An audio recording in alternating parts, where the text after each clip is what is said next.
que estão nos assistindo pelo Facebook. Sejam bem-vindos a mais uma live do HC Famema, um programa de entrevistas produzido pela Gerência de Comunicação para oferecer ao público uma oportunidade para aprender e tirar dúvidas sobre diversos temas relacionados à saúde. Meu nome é Marcelo Moriama, sou diretor do Núcleo de Imprensa do HC Famema e nesta edição iremos falar sobre de volta às aulas, que cuidados devemos ter. Para comentar sobre o tema e responder as perguntas do público, convidamos 4 especialistas em saúde e em ciências para falar sobre diversos aspectos desse assunto.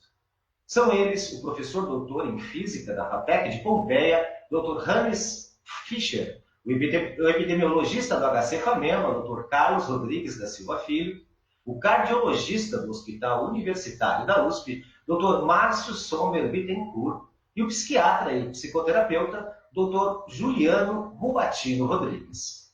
Dr. Hannes Fischer possui graduação em Física pela Universidade Federal de Santa Catarina, mestrado em Física pela Universidade de São Paulo e doutorado em Física também pela Universidade de São Paulo. Trabalha com prospecção tecnológica e projetos de pesquisa e desenvolvimento de tecnologias. Ele desenvolve também um projeto para o Centro de Inovação do Agronegócio do Grupo Jato, uma empresa sem fins lucrativos que investiga tecnologias de sensoriamento para o agronegócio.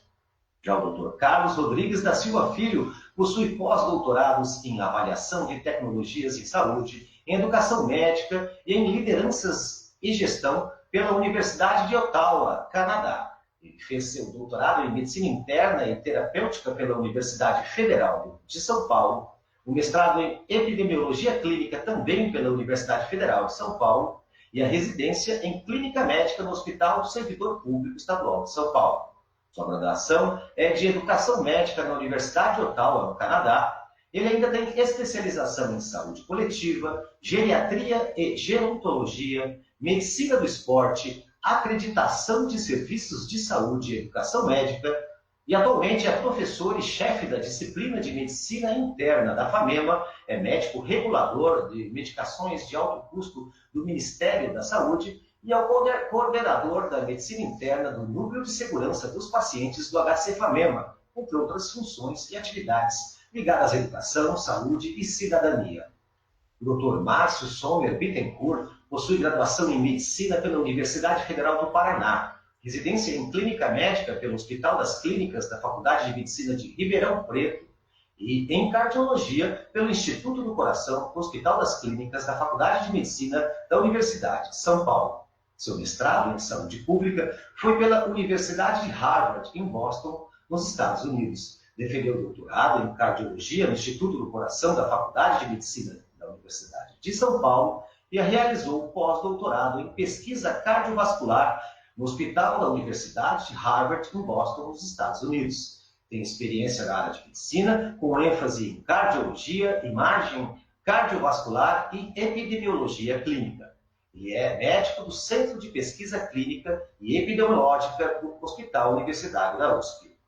Dr. Juliano Rubatino Rodrigues possui graduação em Medicina pela Universidade Federal de Juiz de Fora, residência médica em Psiquiatria também pela Universidade Federal de Juiz de Fora, especializações em Psicogeriatria pela Associação Médica Brasileira e Psicoterapia Interpessoal pela Universidade Federal de São Paulo.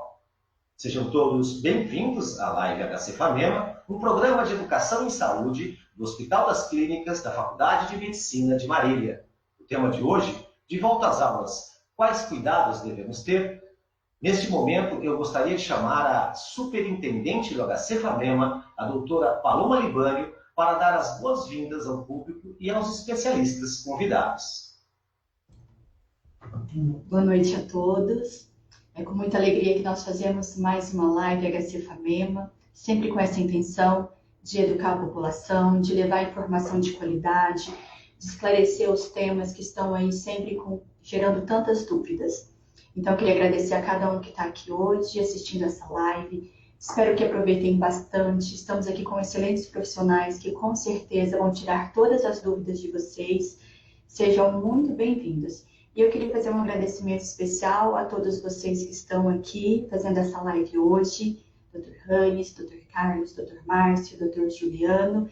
E queria fazer um agradecimento especial também ao grupo Paulistas contra a Covid, porque essa ideia da live surgiu desse grupo, nós começamos a discutir no grupo, né, como será essa volta às aulas, todos estamos inseguros, queremos que nossos filhos voltem, mas queremos que voltem com segurança, e de uma discussão nesse grupo surgiu essa ideia, né, o Hannes e o Juliano começaram a discutir, nós fomos agregando e trazendo mais pessoas.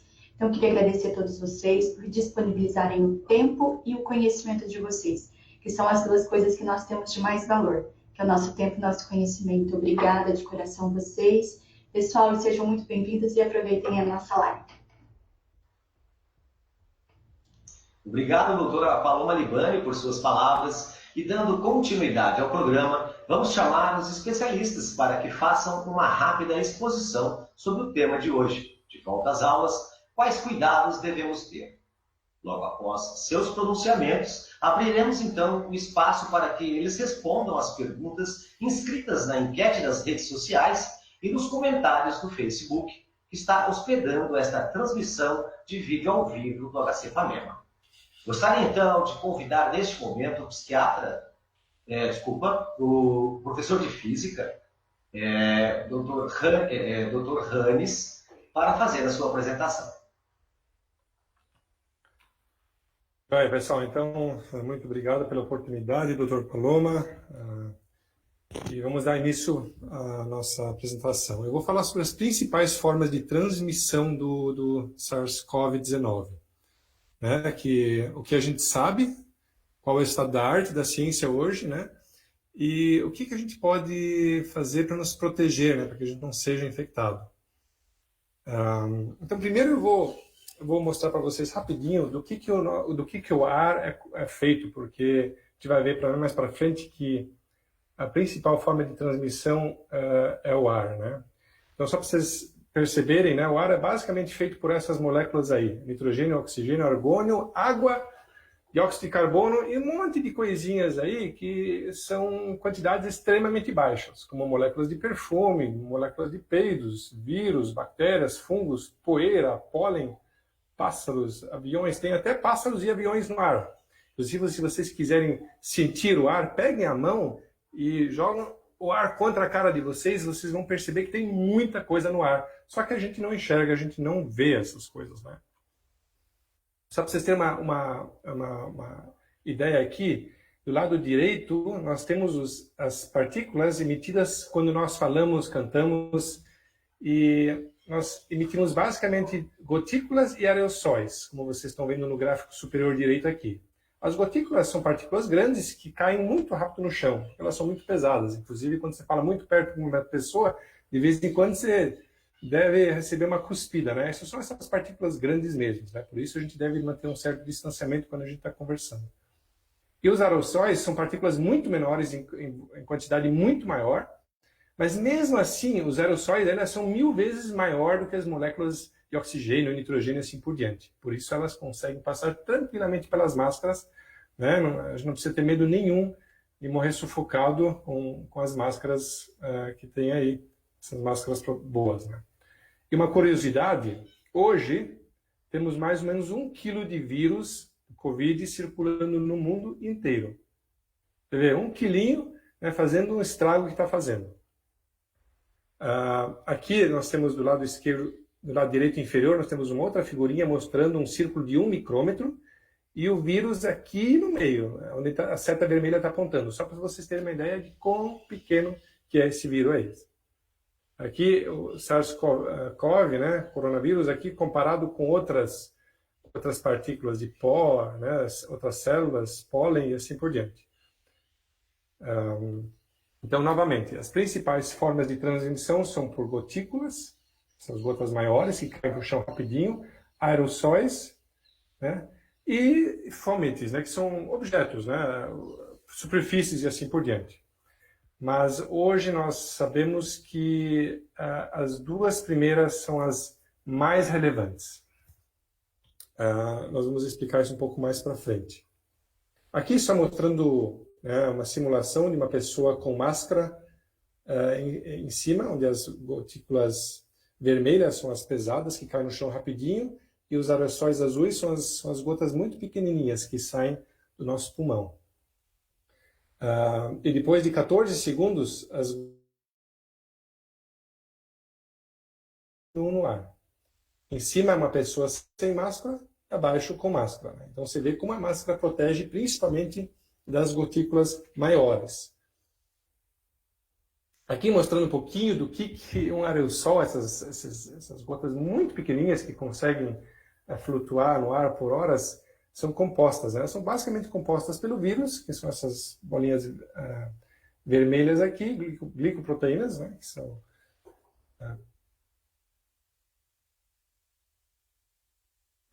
sal e um surfactante, que é muito pouquinho.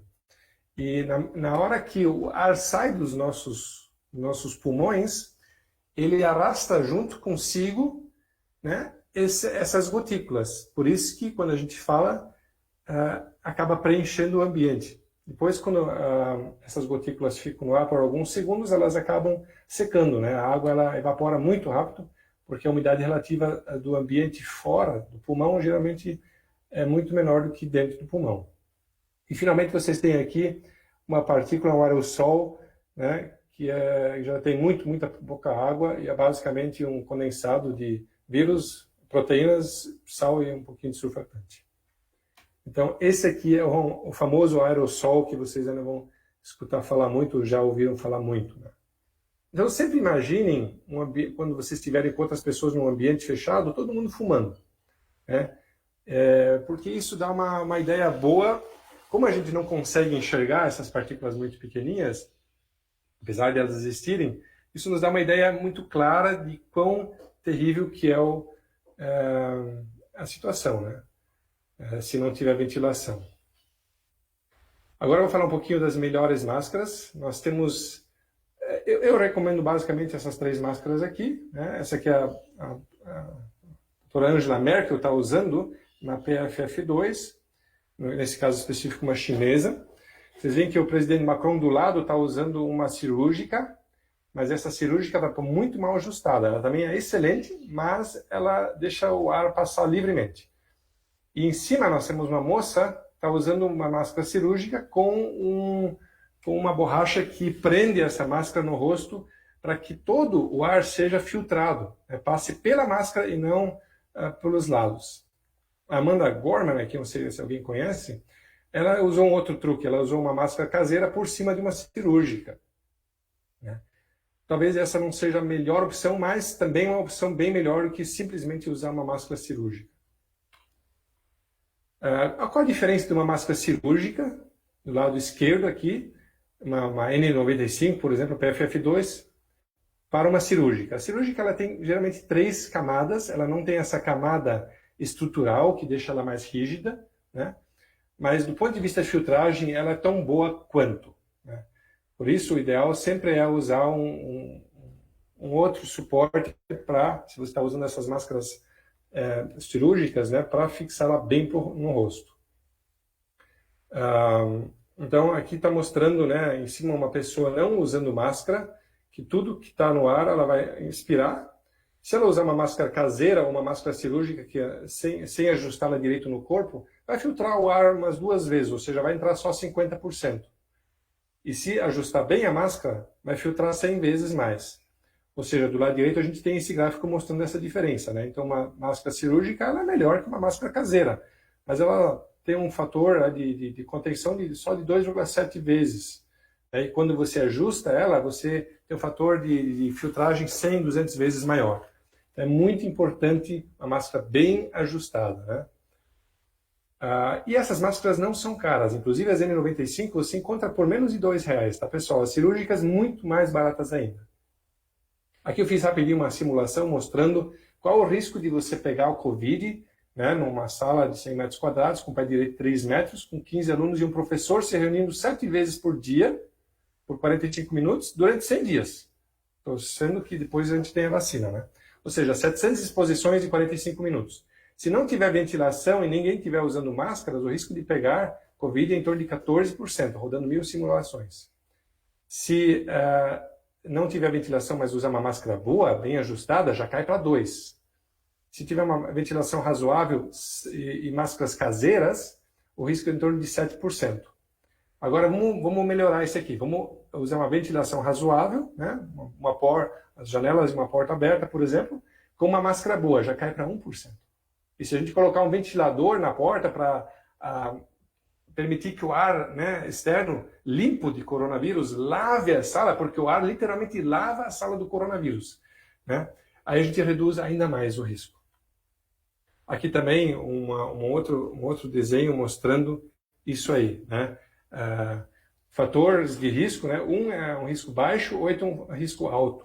Então, se você usa máscaras, ventilação, não entope a sala com muita gente, com uma sala grande, você tem um risco baixíssimo, né? E o contrário é quando você não tem nada disso. Medidor de CO2 também é algo muito legal de ter, porque muitas vezes as pessoas não sabem, será que está bem ventilado ou não? Tem um colega meu que está desenvolvendo um medidor de CO2 aqui, se vocês quiserem contactar ele. É muito legal, você instala um desses aqui por sala e se tiver abaixo de 700 ppm, você sabe que é um ambiente bem ventilado, bem arejado. Se estiver acima disso, cai fora, né? Ou seja, recomendações finais, mantenha os ambientes arejados, porque o vírus se transmite preferencialmente pelo ar, né? Se possível, né, utilize ventiladores, máscaras boas, bem ajustadas, limite o número de pessoas, limite a duração das aulas, e nos intervalos manter as portas e janelas abertas, e se possível também instale esses medidores, né, se vocês tiverem condições. Aqui, reforçando de novo, né, esse aqui é extraído num paper da Nature, bem recente, o vírus é transmitido pelo ar, preferencialmente, né. Alguns especialistas, né, que publicam muito no Twitter, mas tem muitos outros, só listei alguns aqui para vocês seguirem. Esse slide também, depois vocês podem olhar com calma, né, mostrando os riscos em diferentes ambientes. Pessoal, muito obrigado pela atenção. Eu vou passar a palavra para o próximo colega, o Dr. Carlos. Muito obrigado, professor Hannes. É isso mesmo. Agora, convidamos o médico e mestre em epidemiologia clínica, Dr. Carlos Rodrigues da Silva Filho, para fazer sua apresentação sobre o tema de hoje. Ok, obrigado. Obrigado, Hannes. Qual foi o recorte, ou seja, qual foi a história que eu trouxe para dividir com vocês hoje? Eu certamente sou o mais velho da sala e quero dizer da minha satisfação de estar entre jovens. E muito embora a gente esperasse que no intervalo de uma vida, quer dizer, efetivamente a gente fosse enfrentar uma circunstância como essa, a gente não sabia quando, nem onde e nem em que dimensão. De forma que eu tenho certeza que enfrentei a minha, e devo dizer que foi uma trajetória, uma reflexão épica, porque nós nunca tivemos, quer dizer, eu estou formado há 40 anos, quer dizer, uma circunstância em que você tem 3 crises, vamos dizer assim, ao mesmo tempo. A crise sanitária sem precedente, a crise de abastecimento, ou seja, todas as cadeias de suprimento se romperam porque todos entraram em desespero, e a crise de pânico, ou seja, com aquelas, vamos dizer assim, um pânico generalizado, mas um pânico concentrado, quer dizer, naqueles profissionais que, vamos dizer, mesmo com medo, deveriam estar atuando de forma adequada, que são os profissionais da área de saúde. Imagine vocês se bombeiro refugar, vamos dizer assim, na hora do fogo. Quer dizer, eu não imagino que isso seja uma coisa adequada. E devo dizer assim, que sim, quer dizer, que a maior parte dos profissionais de saúde se portaram de forma muito competente, e eu tenho muito orgulho, quer dizer, de pertencer a essa classe nesse momento. Ou seja, e não foram em todos os momentos às quais eu me orgulhei de pertencer a essa classe. E teve um outro problema, vamos dizer assim, trágico, que foi o problema da desinformação, ou seja, uma sociedade absolutamente polarizada e com uma parcela de pessoas, vamos dizer assim, que para poder exercer suas crenças tinham que negar a ciência. Quer dizer, e negar a ciência, ela é uma circunstância trágica. Foi a ciência quem nos trouxe até aqui, E só dando o exemplo de vacinação, o Lancet soltou recentemente alguns números. 30 milhões de crianças são salvas todos os anos por programas de vacinação com 12 vacinas, tá certo? E a gente vai ser mais uma vez salvo pelas vacinas. De forma que, em sociedade polarizada, a primeira vítima é a verdade. Ou seja, e foi muito difícil a gente fazer com que a verdade prevalecesse. A questão do risco e da percepção do risco, quer dizer, foi outro drama, vamos dizer assim, vivenciado por todos nós. Imagine se os profissionais de saúde, que efetivamente estavam sob risco muito grande desde o início dessa pandemia, vamos dizer assim, se colocassem como, não, eu vou me proteger e eu sinto muito sociedade, ou seja, seria uma tragédia redobrada, e é por isso, vamos dizer assim, que circunstâncias como essa, as vacinas recaem primeiro sobre esse exército, porque sem ele, a humanidade inteira está sob risco. Então, assim, certamente, os profissionais de saúde não podiam se dar o luxo de ficarem em casa desde o início da pandemia. E foi exatamente isso que nós não fizemos, ou seja, a média das pessoas, aqueles que estavam, vamos dizer assim, sob menor risco, não apresentavam comorbidades, se apresentaram para o trabalho desde o tempo zero. E, desgraçadamente, perdemos, vamos dizer assim, uma parcela imensa de profissionais que morreram certamente como heróis, ou seja, certamente morreram no exercício da sua função e, vamos dizer assim, de forma dramática, trágica. A gente continua a perder colegas também na área de saúde. E esse risco, ao longo da pandemia, ele foi mudando.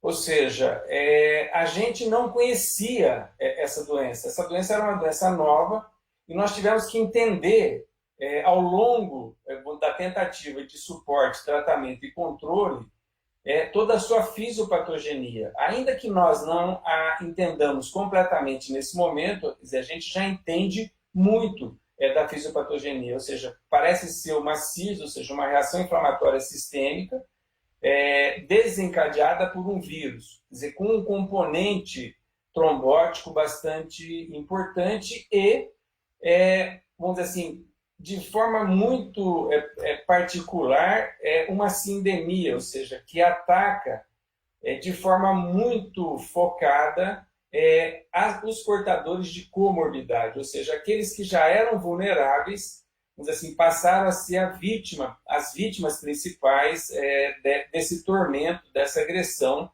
que a gente está vivendo há vários meses. De forma que, nessa mudança, vamos dizer assim, de risco, em algum momento, e aí, além de ser internista, eu sou geriatra, eu tive que orientar paciente, ou seja, na verdade é para continuar trancado em casa ou não. E eu confesso que a partir de outubro, novembro, com a diminuição da agressão e do acúmulo epidemiológico, me ficou claro que os meus pacientinhos estavam mais lesados naquele momento pela inatividade física e pela doença mental, ou seja, por estarem presos em casa, incomunicáveis, ou seja, em circunstâncias muito difíceis. E naquele momento que a pandemia nos permitiu, foi um momento de respiro, como se alguém tivesse nos dado um caldo na piscina e a gente tivesse colocado, vamos dizer assim, a cabeça para fora. Estou dizendo isso tudo porque a questão da volta às aulas, ou seja, a meu juízo, e pelos marcadores epidemiológicos, depois o Márcio me desminta se eu estiver falando bobagem, já não é possível ser retardada.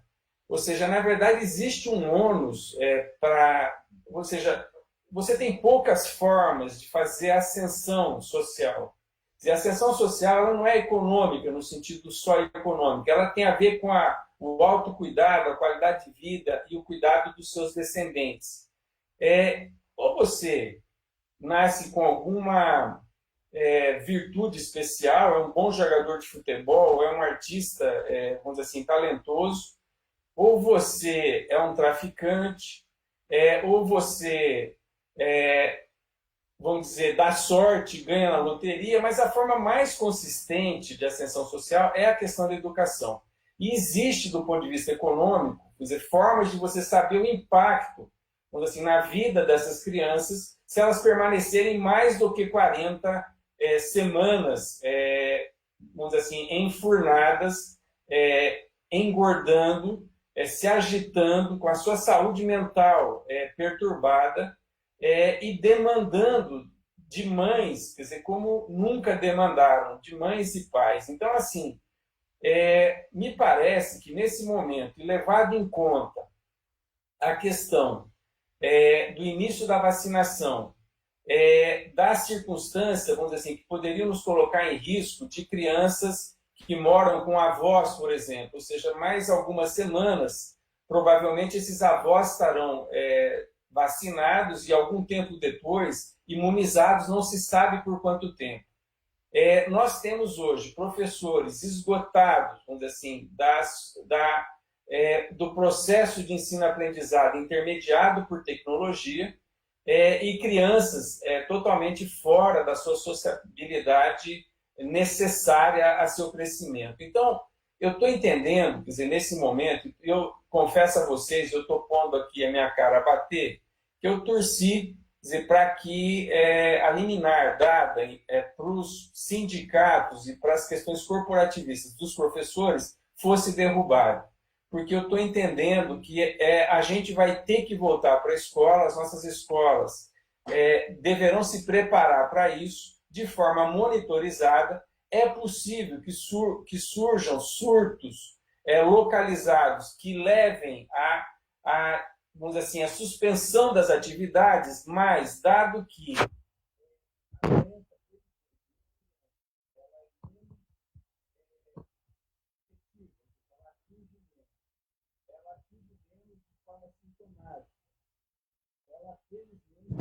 cursa com menos doenças graves, e, vamos dizer assim, a doença mais grave descrita, uma síndrome associada, parecendo doença de Kawasaki, dizer, uma vasculite, descrita em criança, felizmente é uma circunstância pouco frequente em serviços não de referência.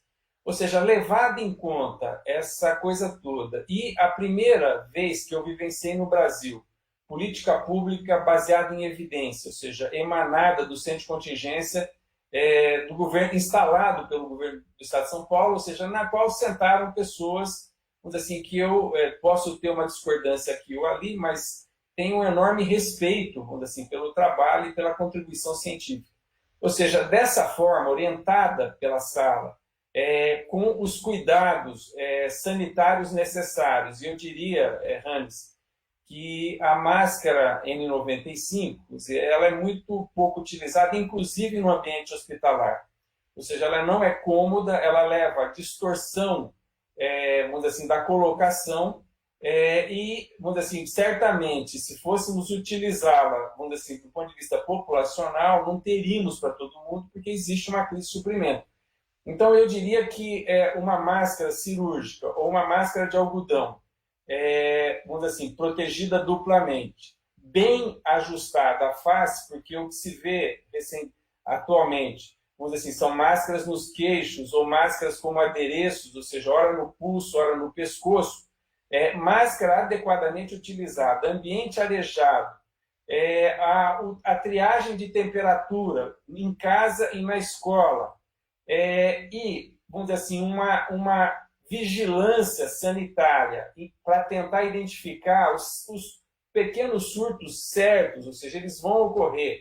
Quer dizer, não existe nenhuma intervenção na vida e na realidade que nos dê 100% de benefício e 0% de risco.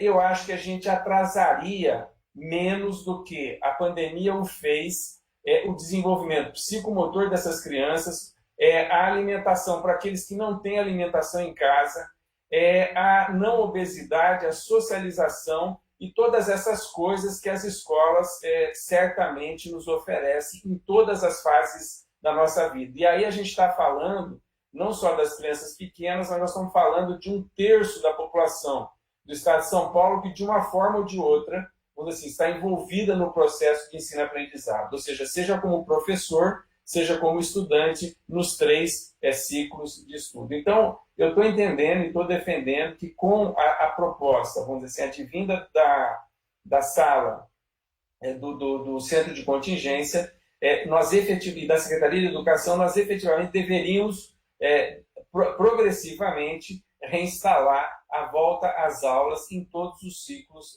da educação do Estado de São Paulo e no Brasil. Termino e agradeço. Muito obrigado, Dr. Carlos, pelas importantes explicações. E chamamos nosso terceiro convidado de hoje, o mestre em saúde pública, o cardiologista e médico do Centro de Pesquisa Clínica e Epidemiológica da USP, Dr. Márcio Sommer Bittencourt, para fazer sua apresentação sobre o tema de hoje.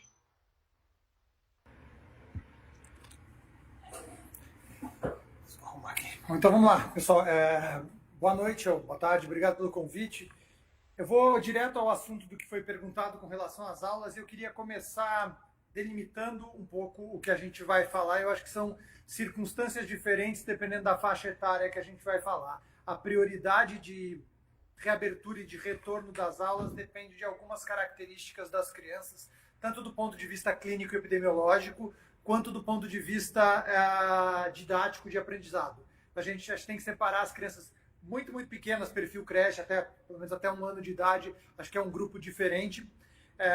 As crianças de idade pré-escolar e começo da faixa escolar até os 5, 7 anos é outro perfil. Dos 7 aos 13, 14 anos é outro perfil. E acima dos 14 ou 15 a gente já vai considerar, em termos de perfil epidemiológico, parecido com adulto. Então acho que a primeira coisa é delimitar cada um dos grupos para entender tanto o risco clínico e epidemiológico de transmissão, quanto com relação ao aprendizado. E aí, especificamente falando sobre a transmissão, como eu falei, tem essa diferença, a gente tem que entender a dinâmica da importância da escola no sistema de transmissão. Nada do que a gente fala com relação a Covid e as medidas que a gente faz de contenção, quer sejam medidas de distanciamento físico, quer sejam medidas de isolamento de caso, quer sejam medidas de quarentena de contato, ou medida de bloqueio, como o uso de máscaras e higienização de mãos e superfícies, nunca é uma medida de preocupação individual. A nossa preocupação como estratégia de saúde pública, estratégia comunitária, é conter a disseminação do surto. Então, a gente está sempre preocupado com o coletivo e com a comunidade como um todo. Então, quando a gente fala da dinâmica de abrir escolas, tem a primeira pergunta, que é se a escola é um lugar que vai disseminar a doença e que vai acelerar a transmissão na comunidade. A outra coisa é se dentro da escola você vai ter transmissão entre as pessoas, e aí a gente tem várias direções. Então, com relação ao papel da escola, isso a gente já tem bem claro por dados de vários países, que a escola não é um ambiente super disseminador. A literatura de onde a escola ficou aberta, onde teve evento com criança ou de ambiente escolar, nunca foi disseminador. Poucos lugares sequer tiveram surtos nas escolas, e os que tiveram eram escolas que não estavam com as medidas de contenção implementadas. Tem um famoso de Israel, e tem um famoso da Geórgia, onde era um campo desses summer camps americanos que as crianças dormiam lá e não estavam usando proteção. Mas tirando essas exceções pontuais, existe transmissão na escola, obviamente, mas a escola não é um super disseminador. Então a gente entende muito mais hoje a escola como um reflexo da comunidade. Eu diria até que ela é um reflexo melhorado da comunidade, porque em geral a gente consegue implementar as medidas na escola melhor do que a gente consegue na comunidade geral, porque o respeito às medidas recomendadas acaba sendo maior. Então a escola, se tiver numa comunidade com uma transmissão muito intensa, existe sim o risco de transmissão dentro da escola, mas a escola não vai piorar essa transmissão. E dependendo do que a criança ou o professor está fazendo fora da escola, o seu risco vai ser maior ou menor do que até trabalhando. Tem uma literatura interessante da Suécia, onde os professores primários todos estavam trabalhando. Os professores primários tiveram a mesma probabilidade de ter Covid que outras pessoas estavam trabalhando na comunidade, em outros trabalhos. Não é pior. Obviamente, eles tiveram mais casos que os professores estavam trabalhando 100% em casa e que não saíram de casa. Então, a exposição à comunidade é um fator de risco, mas ela não é diferente tanto na escola do que estando em qualquer outro ambiente comum de trabalho, como esse exemplo que eu falei para vocês. Então, nosso entendimento de quando abre a escola é principalmente de implementar as medidas de segurança de forma clara. E a gente entende a escola, obviamente, com um risco de transmissão, qualquer escola. A gente pode ter vários caminhos de transmissão. A gente pode ter da comunidade para a escola, da escola para a comunidade, e o da comunidade para a escola pode ser da comunidade para os alunos, da comunidade para os funcionários, e daí você tem entre os funcionários, entre si, entre as crianças, entre elas mesmas, e das crianças para os professores. O que a gente sabe é que criança, principalmente as menores, e por isso eu dividi a faixa etária, tem um risco de transmitir muito menor. Quando pegam, tem um risco de ter caso sintomático ou grave muito menor. Então é um grupo de menor risco, tanto para pegar quanto para passar. Então as crianças, até por isso a escola acaba sendo um ambiente de menor probabilidade de disseminação, porque as crianças são de menor risco. Obviamente que o risco, como eu falei, não é zero. Então a gente tem que entender essa dinâmica de reabertura da escola, pensando em abrir de uma forma segura, que entra um pouco do que foi explicado da parte física pelo Hannes, mas a gente tem que pensar em como reduzir o risco de transmissão com várias etapas. A primeira etapa, que eu acho que a gente fez muito mal em tudo no Brasil, e não é só nas escolas, é você tem que tirar a fonte de transmissão de circulação e as potenciais fontes de transmissão de circulação. O que eu quero dizer com isso? Toda e qualquer pessoa com sintomas suspeitas de Covid deveria ficar completamente isolada por 10 dias do início dos sintomas. Toda e qualquer pessoa com tosse, febre, falta de ar, perda de cheiro, perda de gosto, deveria ficar dentro do possível completamente isolada, até se possível de máscara, e aí a recomendação é pelo menos uma máscara cirúrgica, nesses 10 dias pós-sintomas. Isso vale para as crianças. Nenhuma criança com sintoma desses que eu listei, e potencialmente, dependendo do como for a discussão, diarreia entre esse grupo, deveria ficar afastado por no mínimo uma semana, e o ideal que fossem 10 dias. E além disso, toda criança que tem um caso confirmado de Covid em casa, ou um caso de suspeita real de Covid na família com quem convive diariamente, também deveria ficar afastado por 2 semanas.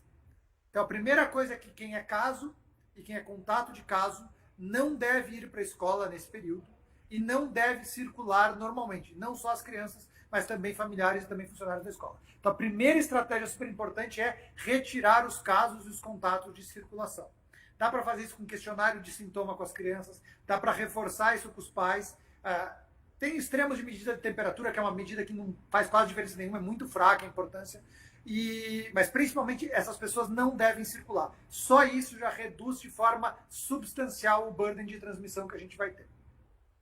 A segunda coisa que tem que fazer são medidas de bloqueio, então tem que ter higienização de mãos, principalmente, muito mais do que superfícies e espaços, é higiene de mãos, porque a gente coloca a mão em lugar que tem vírus e coloca na cara. O vírus não entra da mesa na minha cara. Além de ter pouco nas superfícies, ele não vai entrar na minha boca, no meu nariz, no meu olho. Mas eu vou colocar a mão nas outras pessoas, em superfícies, e transmitir. Então, higiene de mãos é uma medida importante. E máscaras, que o Rani já falou, não vou entrar em detalhes sobre tipos de máscaras, mas uso de máscaras com fit adequado e com a troca com a frequência adequada é extremamente importante. E aí, por último, vem as medidas de distanciamento e controle de transmissão por contato entre as pessoas, de contato interpessoal. As medidas de distanciamento físico para a escola, a principal medida é trabalhar com grupos pequenos e fechados. As crianças e os alunos não devem se ficar misturando todo mundo com todo mundo.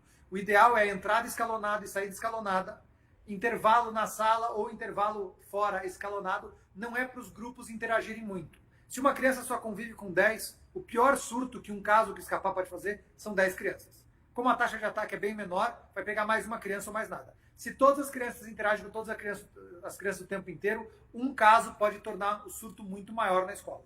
Então, criar grupos pequenos e manter os grupos fechados e restritos dentro do possível, com o mesmo professor, sem grande intercâmbio de contatos físicos. Entrada escalonada, saída escalonada, etc.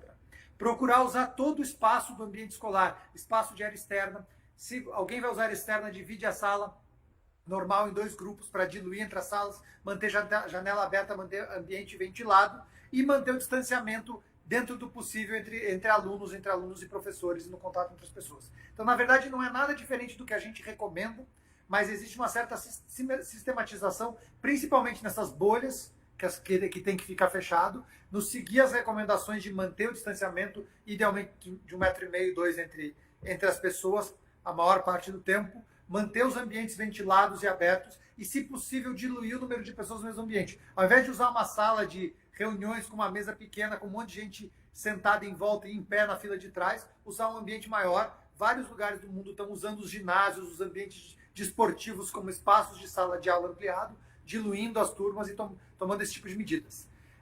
Então, acho que a gente tem literatura robusta para tudo isso, para justificar que a gente pode diminuir o risco de forma substancial numa população que já é de mais baixo risco.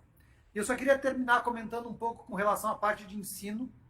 E aí é o que eu falei, a prioridade são as crianças pequenas, porque elas transmitem menos, mas também são as crianças pequenas as que menos aprendem à distância, as que têm menos acesso a EAD. Se a gente estratificar por socioeconômico, tem mais criança menor no estrato socioeconômico menor, que é quem tem menos computador, menos celular, é a diarista que deixa o celular em casa para a criança assistir aula, que a criança não sabe nem botar para carregar depois, ou relogar no site da escola se cair o link, etc. Então, a capacidade de ensino à distância é muito limitada com criança pequena e com socioeconômico baixo. Então, a gente tem um grupo que a gente tem que privilegiar pensando na capacidade de ensinar e no prejuízo, que eu não vou gastar mais tempo aqui, mas a gente tem literatura de prejuízo para os pais que não trabalham, para o futuro das crianças que não aprendem, vão conseguir produzir muito menos, e da dificuldade de recuperar o que essas crianças aprendem quando elas ficam em casa, fora os impactos que já foram comentados de que tudo que a criança faz na escola, de alimento a outras coisas mais do que educacionais, e de toda a exposição de risco, dependendo do extrato socioeconômico, se ela ficar solta na comunidade. Vou terminar por aqui, depois a gente faz o resto das perguntas. Obrigado. Muito obrigado, doutor Márcio. Agora convidamos o psiquiatra, doutor Juliano Rubatino Rodrigues, para fazer sua apresentação sobre o tema de hoje.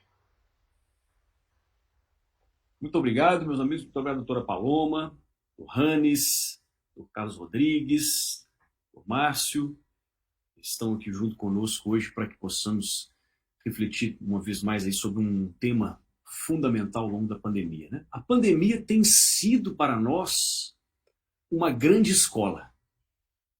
E ao longo aí deste ano, muito nós podemos debater sobre as mudanças ocorridas no ambiente escolar.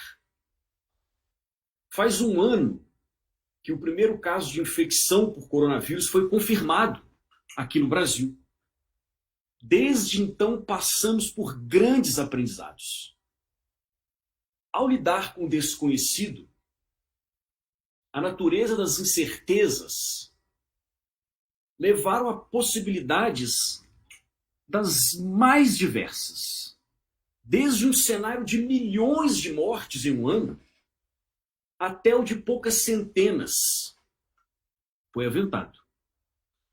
Inicialmente tivemos uma grande preocupação com a necessidade de respiradores disponíveis.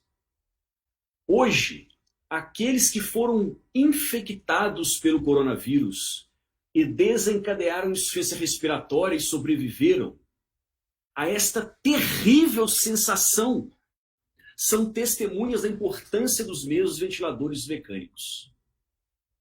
Sabedores fomos de que, se aumentássemos o distanciamento social, menos respiradores seriam necessários.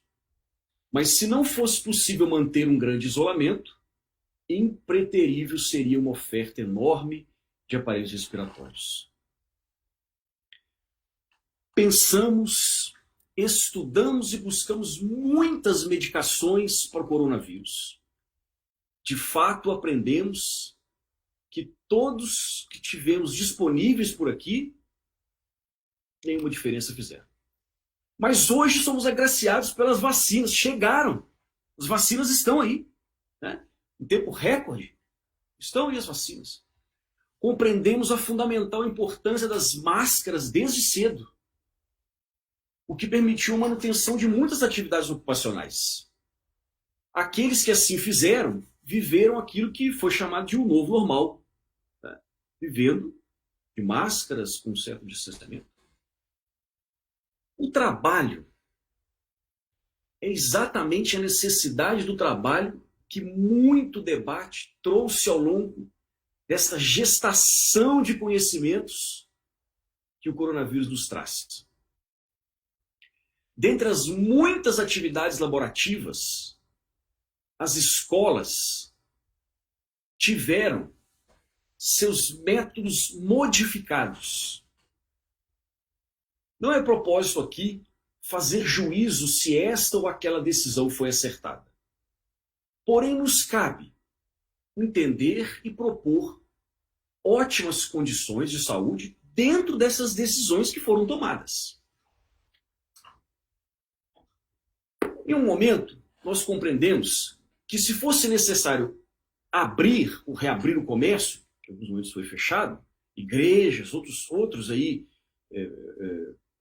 pontos aí de encontros humanos em pleno funcionamento, necessário seria multiplicar enésimas vezes os leitos hospitalares para preservar a vida humana. Essa sempre é a nossa proposta. Preservar a vida humana. Hoje, nossas escolas foram reabertas. Ou seja, nós não precisamos, nesse momento, repensar assim, não, vai abrir ou não vai abrir, não. As escolas foram abertas. Assim, dentro desse cenário de reabertura das escolas, é que eu entendo que nós devemos aqui fazer as nossas melhores reflexões. Para preservar a vida dos alunos, dos professores, das famílias, desses alunos, dos funcionários da escola. E se fosse uma questão de uma definição assim muito exata, dificilmente a gente teria uma maior preocupação. O problema é que as pessoas são muito diferentes umas das outras. Os comportamentos humanos são variados ao infinito. Você propõe uma coisa, as respostas, as atitudes das pessoas, aquela proposição que foi feita, são variadas ao infinito. Eu entendo que tanto nós como pais, como os professores, como os alunos mesmo em classe, nós precisamos tentar entender um pouco desses perfis diferentes que existem. Né? Talvez a gente possa primeiramente traçar 3 perfis pela faixa etária. A gente tem as crianças, os adolescentes e os adultos jovens, que estão em faculdades, universidades, também são estudantes que vão para a sala de aula. Cada um dessas 3 categorias, elas vivenciaram as atitudes que foram tomadas aí nesse último ano e também vão vivenciar agora o retorno das atividades aí escolares, já estão vivenciando. Aqui, como médico e como psiquiatra, eu preciso realmente observar que dessas 3 categorias, os adolescentes são disparadamente os que mais sentiram as aulas em casa. A adolescência é uma fase da vida de explosão, né? De vida, de interações e tudo. Então, os adolescentes em casa, os problemas que isso causou nesse ano que se passou, é uma coisa que nós ainda devemos demorar alguns anos para conseguirmos mapear todo o estrago que isso foi vir. Lembrando que nós não estamos aqui para julgar nenhuma atitude, nós estamos aqui para entender a situação. Então, os adolescentes, em termos de isolamento, de distanciamento, são os que mais sentiram psicologicamente, do ponto de vista comportamental, existencial, tudo isso. Não é à toa que eu tenho assistido, com os outros colegas todos podem, da área da saúde mental, podem compartilhar isso aí, uma avalanche de problemas nesse sentido. Embora eu seja psicogeriatra, nunca fechei as portas para o atendimento de nenhuma faixa etária nesse sentido, embora realmente a minha questão fica mais com os idosos, mas que não venha o caso aqui a gente debater os idosos, porque não são eles que estão na escola. As crianças, a preocupação maior são com aquisições de comportamento na volta às aulas. O isolamento, por si só, para as crianças em casa, do ponto de vista psicológico, pouco estrago, vamos colocar assim. A não ser aquelas que ficaram realmente excessivamente aí em jogos eletrônicos, em problemas que geraram situações. Os adultos também, não vejo também disso aí um maior problema. Os adolescentes, então, nós temos que ressaltar isso aqui. E nesse momento, o retorno deles para a sala de aula exige também uma atenção maior dos professores, dos pais, porque é como se houvesse um represamento de vida muito grande. Eles estão voltando aí para a sala de aula. Para a gente não perder de vista também algum traçar de perfis. Vamos imaginar assim as crianças, que fica mais fácil a gente visualizar isso, né? Existem perfis diferentes de alunos que se comportam de formas diferentes na escola. Vamos delinear assim como 5 perfis diferentes de alunos. Né? Nós temos aquele aluno que é um aluno pegajoso, né? Ele quer abraçar, ele quer beijar. Isso é uma questão que, tanto em casa quanto na escola, essa atenção para que esse aluno. De repente, são alunos que não é uma questão que uma alteração mais problemática, mas tem que ter uma orientação mais precisa para esse aluno pegajoso. Pensar na criança, mas isso também pode variar em faixa etária. Nós temos o aluno medroso. O aluno medroso. Tem alunos que realmente, né? É uma coisa que isso aí dificulta até o aprendizado do aluno, que ele está ali, né? O professor falando lá, ele está aqui. Será que esse aqui não está muito perto desse? Então, esse aluno realmente é um aluno que tem que se ver uma abordagem específica para esse aluno. A gente tem o super-herói. Também costuma ser complicado. Comigo não acontece nada, não. O que é isso? Máscara, isso é bobagem, isso não existe. Isso aí, para mim, é bobagem. Isso não pega, não. E esse aluno também é complicadinho, porque todo momento ele está lá. Ele bota a máscara ali, mas ele já tirou ali, está assistindo a aula lá, né? Quando vê. Não, pessoal. Então, ou seja, tem uma tensão realmente com esse perfil também, do super-herói, que acha que não acontece nada. Agora tem o maldoso, né? O quarto perfil. Ele tá de máscara ali, mas para ele tirar, para ele coçar o nariz ali, como é que você vai, ou não é aquela coisa, pegar a caneta ali, toma aqui, não, na minha caneta de pressão aqui. Isso aí, infelizmente, são perfis os mais variados. E a gente não pode deixar de ressaltar, e coloquei até por último aqui, o aluno com perfil suicida.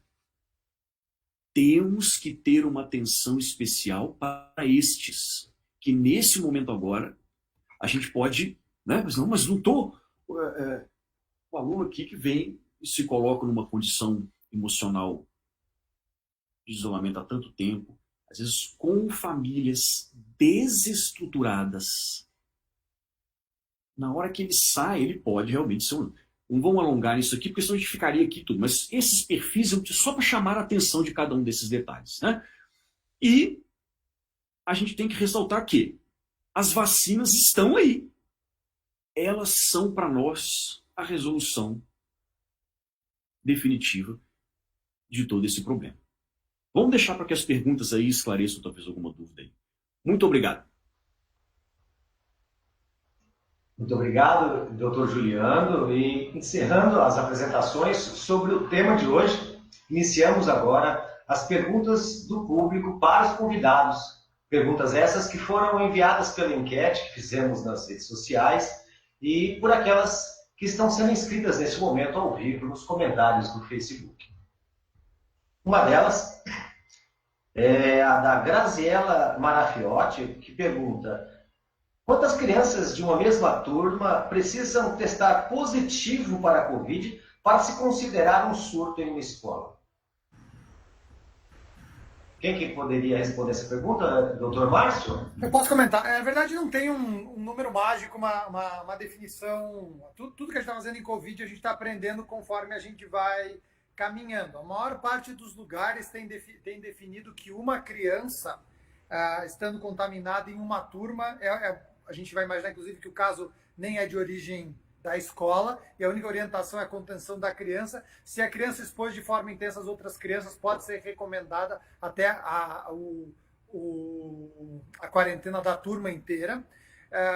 Algumas diretrizes, como a diretriz, por exemplo, de Taiwan, tentou delimitar essas coisas, e normalmente eles só suspendiam as aulas da turma se tivesse 2 pessoas na mesma turma ou mais contaminadas, aí você fazia a quarentena daquela turma. E para fechar a escola inteira, normalmente eles imaginavam que tinha que ter a mesma coisa em múltiplas turmas. Então, se num mesmo ponto, 2, 3, 4 turmas estão tendo mais do que 2 casos em cada turma, você pode considerar que parece ter um fator comum que deveria temporariamente suspender a transmissão da escola. O que eu acho que é mais importante do que um número mágico é que cada escola defina, a priori, o seu plano de abertura e de fechamento. Isso fique claro para todo mundo. E isso não seja considerado uma derrota do modelo, nem um motivo para fechar tudo para sempre. O nosso jogo aqui com o vírus é como qualquer jogo desportivo. A gente vai ganhar e perder pedaços, e a gente tem que entender como é que a gente faz a estratégia para continuar jogando. Então, existe a possibilidade de ter um surto? Existe. Se o surto acontecer sem as medidas, a primeira pergunta é por que a gente não fez e o que a gente pode mudar para controlar essas medidas.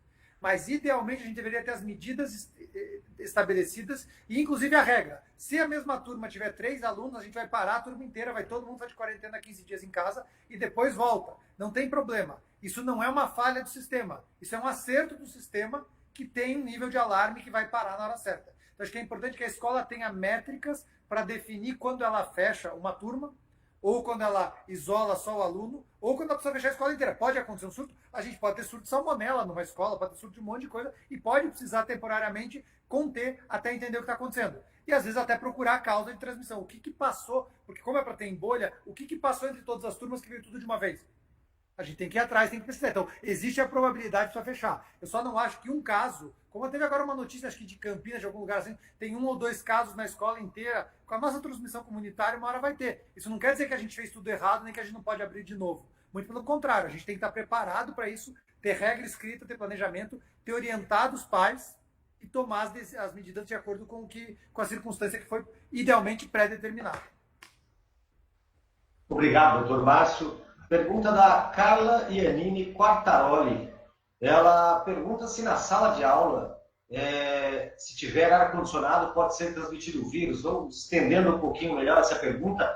A ventilação necessária numa sala de aula é só por janelas, pela ventilação natural? Ou o uso de ar-condicionado atrapalha ou não implica em nada? Quem gostaria de responder essa pergunta? Bom, posso responder, Márcio? Na verdade, é porque o ar-condicionado, de forma muito clara, ele impõe a vedação da sala. Ou seja, não faz nenhum sentido. O primeiro surto descrito na China foi dentro de um restaurante e claramente ligado ao condicionador de ar. Então, na verdade, não é para ligar o ar-condicionado, é para manter as janelas bem fechadas e uma sala bem arejada.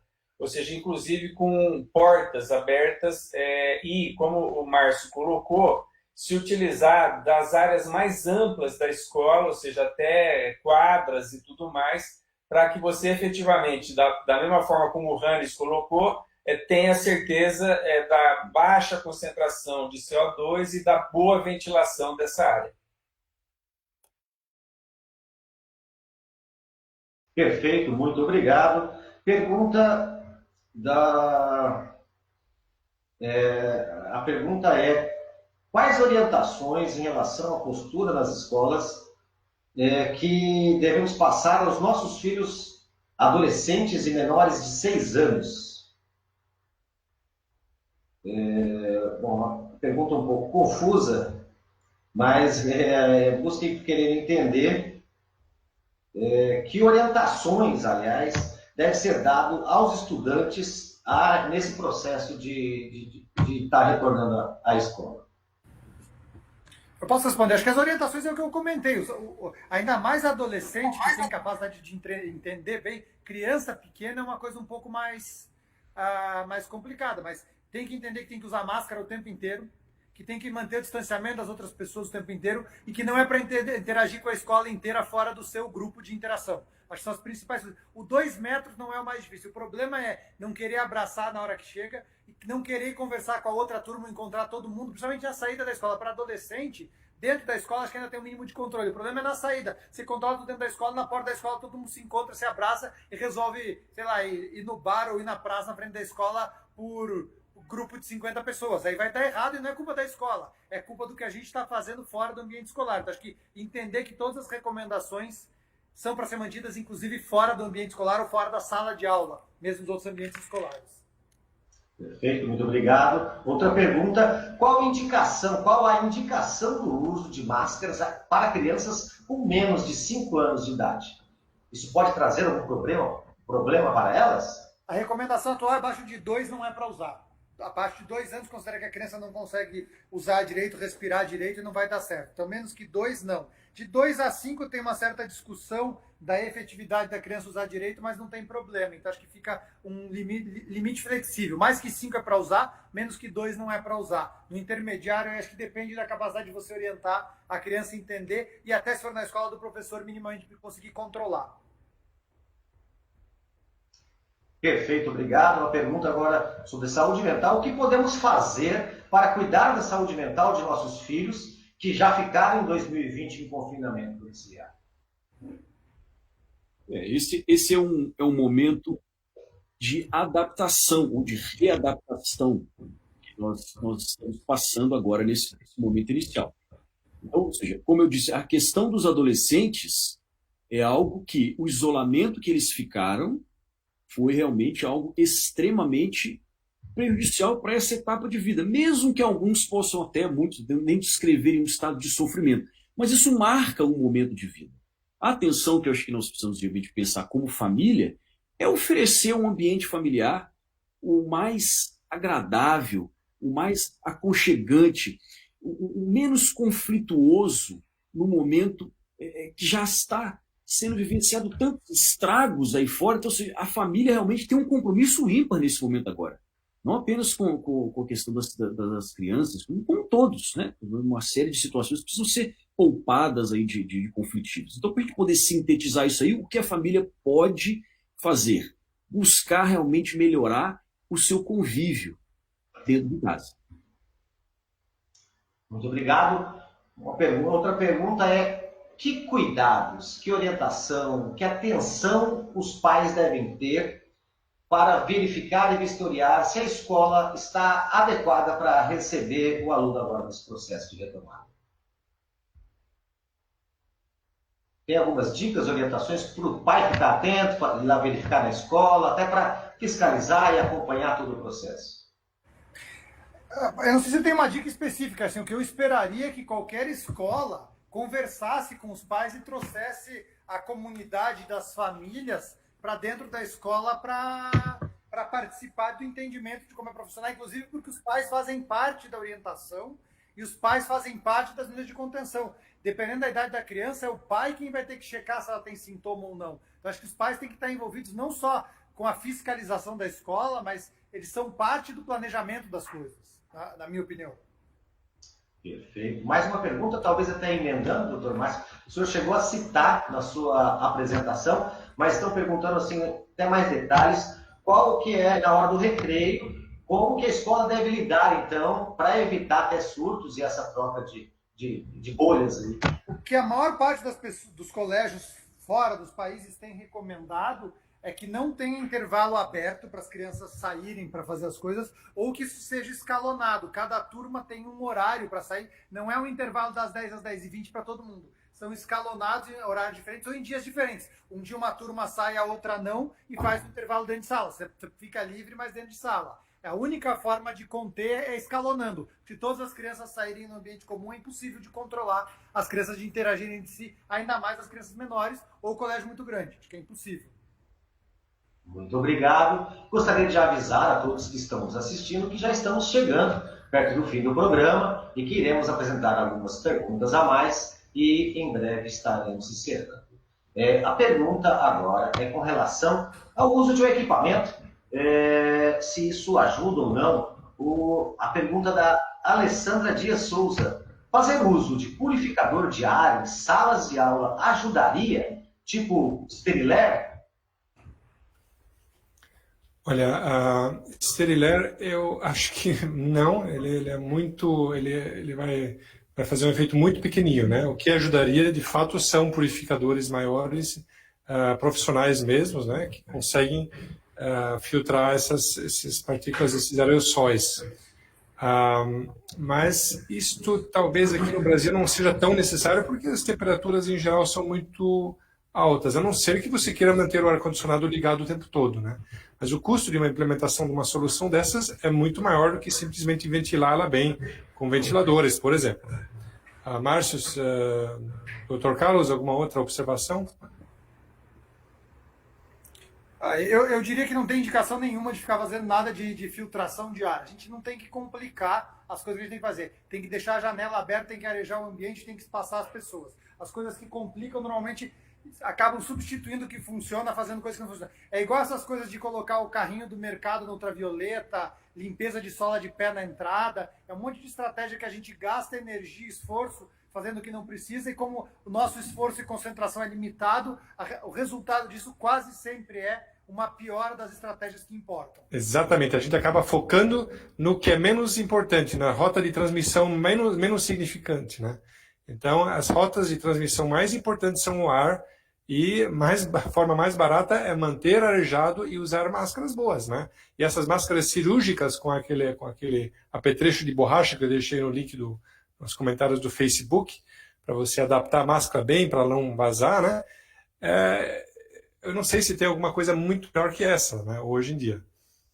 Perfeito, até assunto ainda nesse sentido técnico. A Maria Angélica Espadella pergunta: durante o período de aula, as crianças precisam trocar de máscara após um determinado período? Que período é esse? Qual que é a indicação melhor?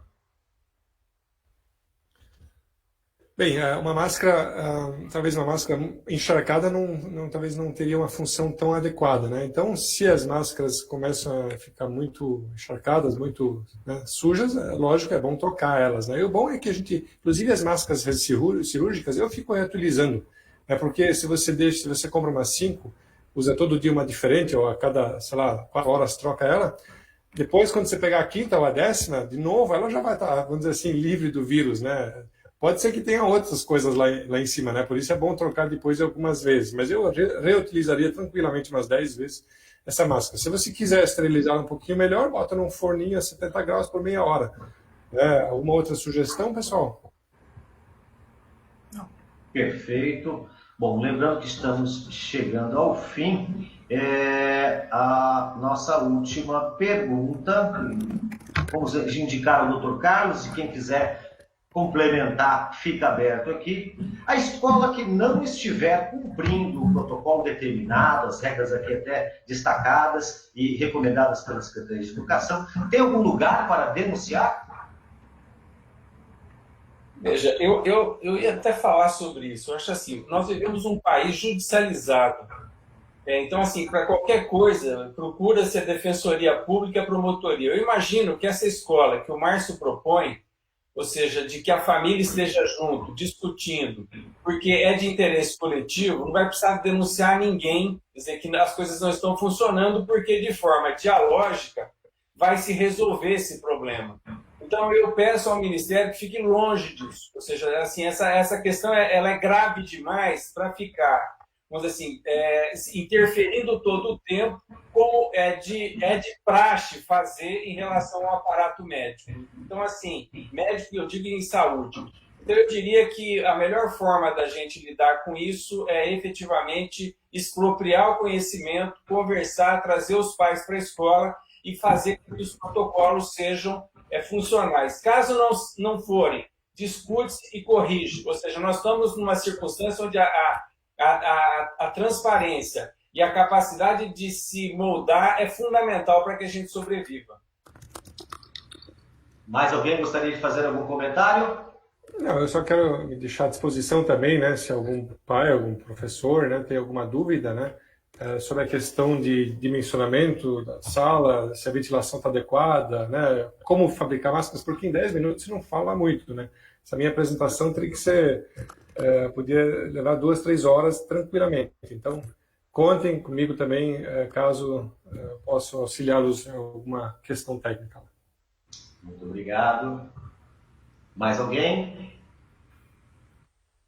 Bom, eu gostaria de agradecer a todos os nossos convidados. Muito bem, nosso tempo chegou ao fim. Agradecemos as manifestações do público, mas precisamos finalizar essa transmissão.